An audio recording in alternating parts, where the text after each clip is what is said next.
The last time. These are the last tickets to the last game of the season. It'll all be different next year.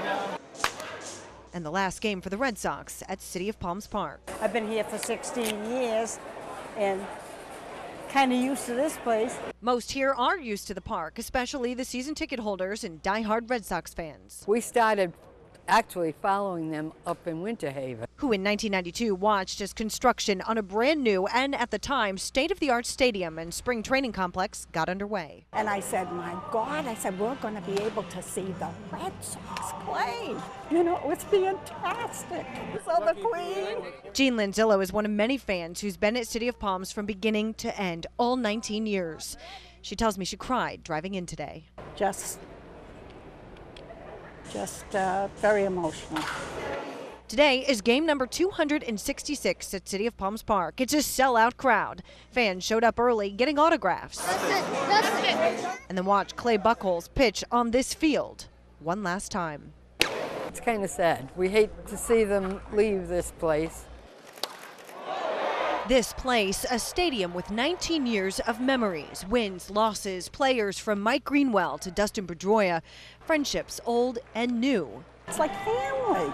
You're all like family here. Now history here, but with a new future ahead. I hope so. Are you going to be at the new park? I hope I am. Yeah.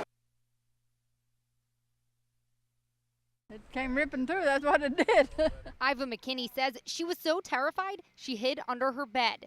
It just came all at once. At once you heard the big roar and everything started falling. Next door, Gail Wenzel's home got hit for the second time. You don't expect to see something like that.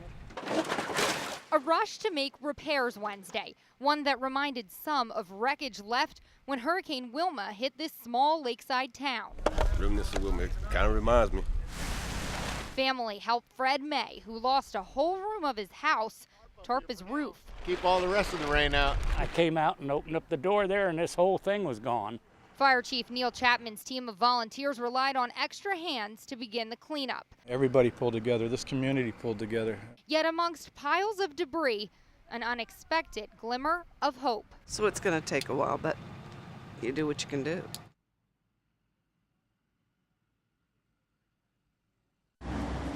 It's a good location to teach kids about nature, but the kids and teachers at Redlands Christian Migrant Association got an up-close look at something they never thought they'd see. So we came out and we saw the bear. The school went on lockdown after seeing this black bear just hanging out in the woods near the school. He wasn't causing any damage, just scoping people out.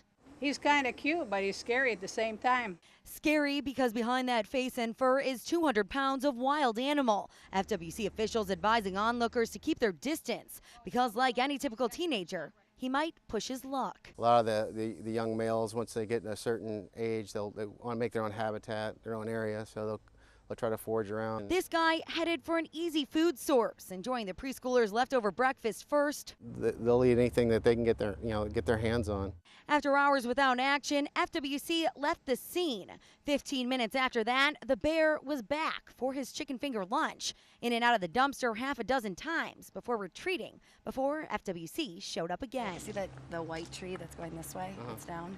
That was where we saw him. He missed them that time, but he tried to come back for dinner. Instead, chased back into the woods, avoiding beanbags and settling into what could be his new home. That's their home right there. We're living right in their neck of the woods. I think we're just invading his territory.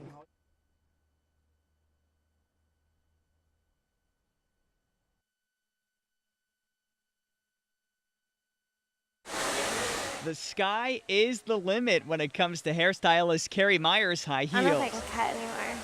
As a petite woman, she admits she could use the extra height. Being 5 foot, I have to raise my shoulders a lot. But spending all day in her heels helping people look their best isn't always the best for her feet. My feet hurt at the end of the day. But what Carrie and a lot of other women don't realize is that long after switching from something like this, to something like this, there are some long-lasting consequences. According to a new study published in the Journal of Applied Physiology, heels are hurting your tootsies long after getting tossed on the floor. And if you're in a plantar flex position. The study showed women who sport pumps on a regular basis start walking in that heel pose even when barefoot. I would suspect that this would be a lot more involved than it is, especially at this midfoot right through here. That could result in a variety of consequences, from shortened calf muscle fibers to a tighter Achilles tendon. Potential, you can end up with strain.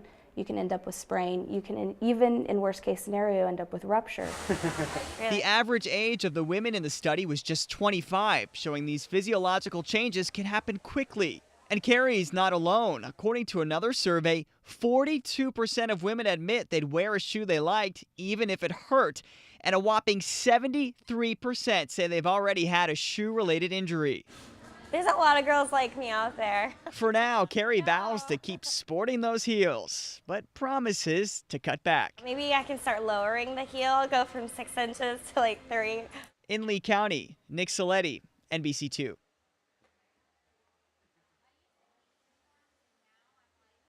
This is a picture of my brain. And there are few people who knows what a brain aneurysm feels like and still alive to talk about. I felt this tremendous pain. It wasn't a headache, it was a pain, as if someone kicked me. Sheila Lynn-Bouchard says she's healthy today thanks to a highly specialized procedure performed by Dr. Eric Esquiaglu, a neurosurgeon who operated on her last year at Lee Memorial's Health Park campus.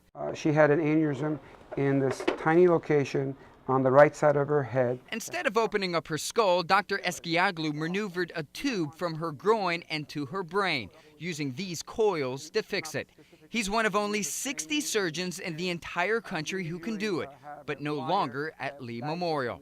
This resignation letter says he left voluntarily a few months ago, but Dr. Esquiaglu says he was fired for bringing up patient care issues. I want my clinical expertise and service to be at a level where I can feel comfortable referring my parents to.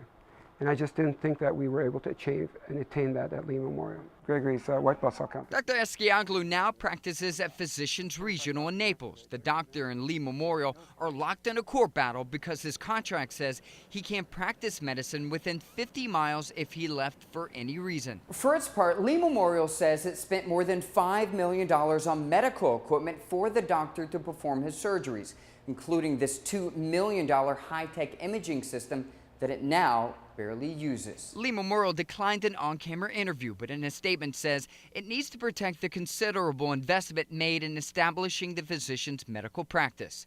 Sheila hopes Dr. Esquiaglu can stay in the area. What if there's another aneurysm in the area? They need a Dr. Esquiaglu. What if you have issues?